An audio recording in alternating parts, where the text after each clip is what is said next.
In every office, there's someone who feeds off others, work like a leech.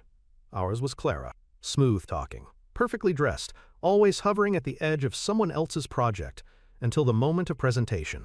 Then, like clockwork, she'd swoop in, echoing lines she hadn't written, displaying data she hadn't crunched, basking in credit she hadn't earned. Her downfall didn't come from confrontation, it came from irony.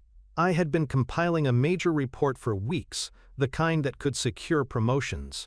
Clara hovered often, fishing for details. I fed her just enough, small fragments, impressive sounding but incomplete.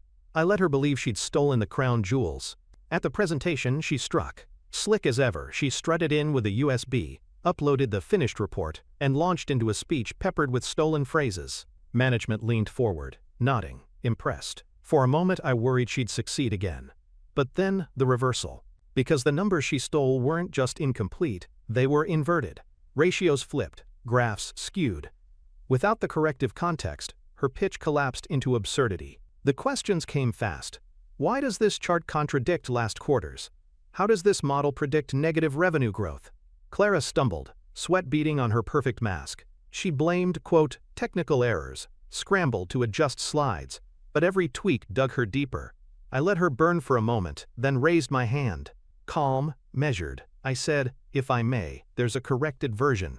I pulled up my slides, the real data, the complete analysis, clean and precise. The room shifted instantly. My clarity against her chaos was undeniable. By the end, the verdict was sealed. I got the project. Clara got silence. But the irony didn't stop there. Word spread fast that Clara had embellished her presentation with flawed data. Colleagues stopped feeding her scraps. Her reputation, once polished, became a warning. She had built her empire on theft, and now no one left doors open for her. Clara still works here, a shadow of her former self. But she no longer prays, she lurks, reputation in tatters. The reversal was poetic.